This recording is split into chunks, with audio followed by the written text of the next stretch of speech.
darimu. Rancanganmu indah bagiku, sebab ku hidup selalu di dalammu. Tiada pernah ku meragukan bukti kasih dan karya salibmu. Kau telah mati gantikan hidupku, sebab itu ku selalu bersyukur. Kasih-Mu memulihkan hidupku, kuasa-Mu membangkitkan rohku. Darah-Mu telah tercurah bagiku, pengorbanan-Mu sempurna.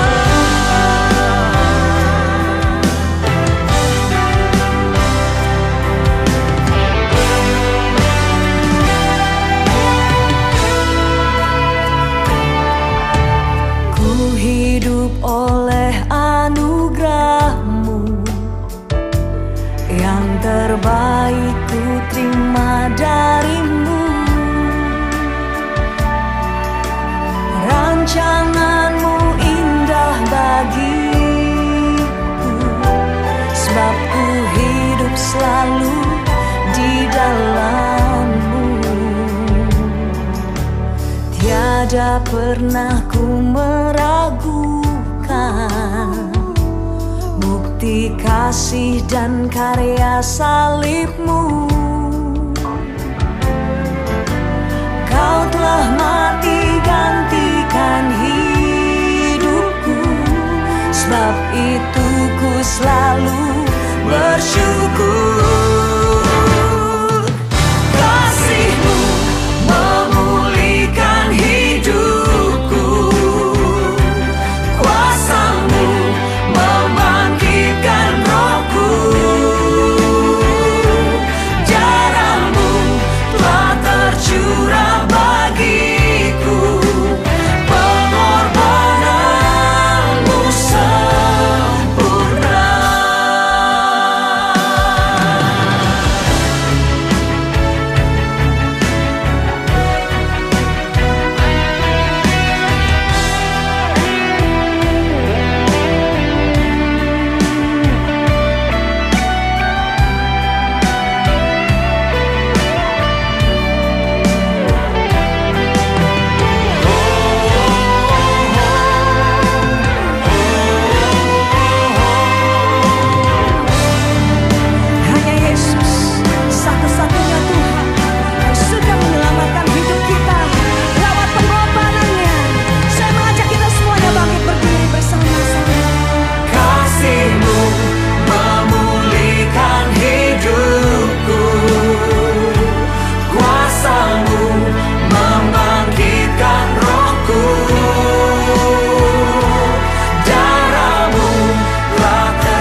Baik, sebelum kita mendengarkan firman Tuhan, mari kita berdoa.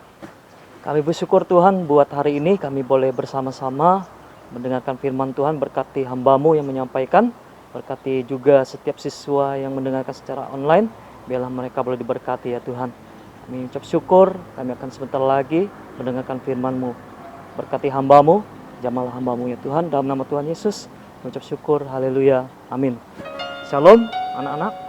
Kita bersyukur pada hari ini boleh bertemu kembali di sesi tata krama. Kita melihat bahwa Tuhan selalu menyertai kita setiap hari. Nah, baik, hari ini kita akan bersama-sama mendengarkan firman Tuhan. Mari kita akan membuka Alkitab kita yang Bapak ambil dalam 1 Petrus pasal 1 ayat 18 dan 19. Bapak ulangi lagi 1 Petrus 1 ayat 18 dan 19. Kita akan membaca firman Tuhan ini. Ayat 18 berkata bahwa sebab kamu tahu bahwa kamu telah ditebus dari cara hidupmu yang sia-sia, yang kamu warisi dari nenek moyangmu, itu bukan dengan barang fana, bukan pula dengan perak atau emas. Ayat 19, melainkan dengan darah yang mahal, yaitu darah Kristus yang sama seperti darah anak domba yang tak bernoda dan tak bercacat. Demikian firman Tuhan. Nah, kita bersyukur pada hari ini anak-anak karena kita sudah membaca ayat firman Tuhan yang terdapat dalam 1 Petrus 1 ayat 18 dan 19, di mana kita boleh melihat bahwa Tuhan selalu memberikan kita kesehatan. Nah, jadi Bapak hari ini akan memberikan tema buat firman Tuhan ini, yaitu pengorbanan Tuhan yang sempurna. Pengorbanan Tuhan yang sempurna.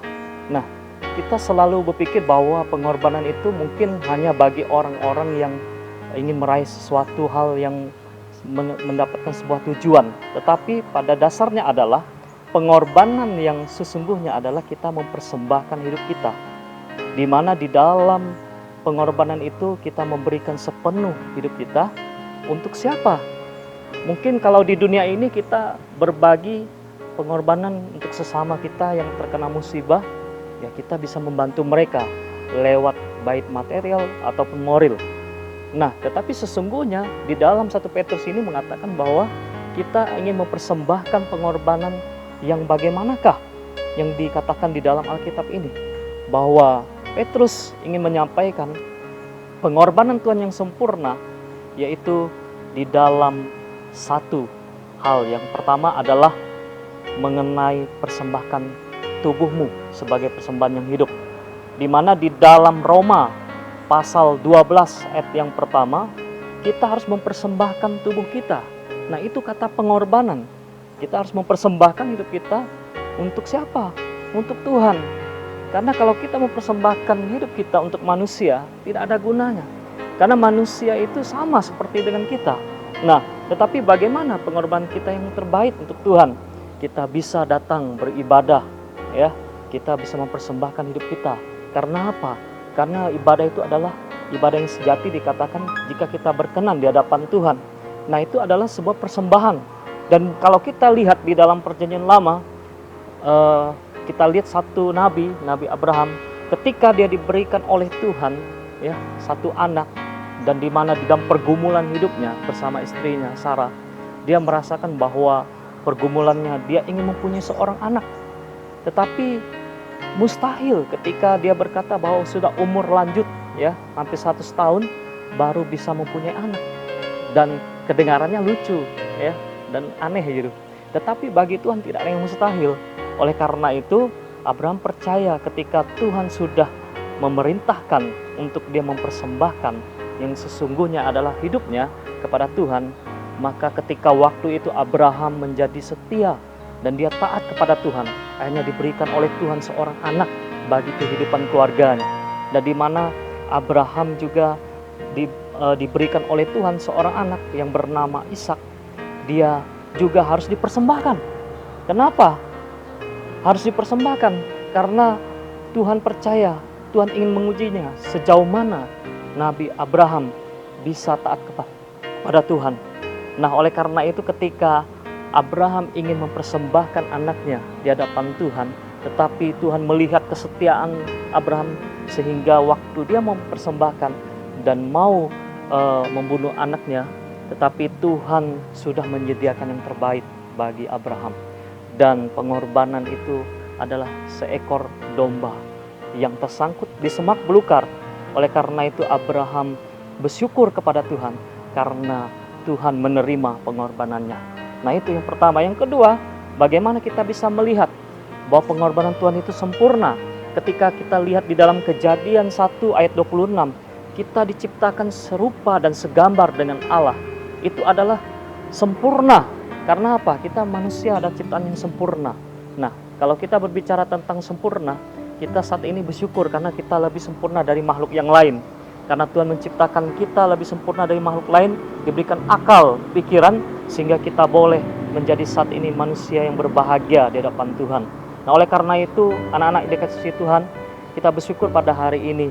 Kita mau supaya pengorbanan kita diterima oleh Tuhan ketika Tuhan sudah mengorbankan dirinya yang terbaik bagi kita.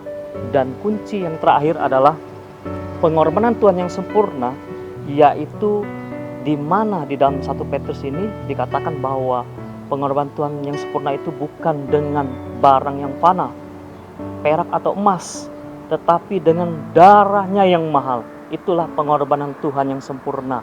Karena apa? Dia mencurahkan darahnya untuk menyelamatkan umat manusia dari dosa.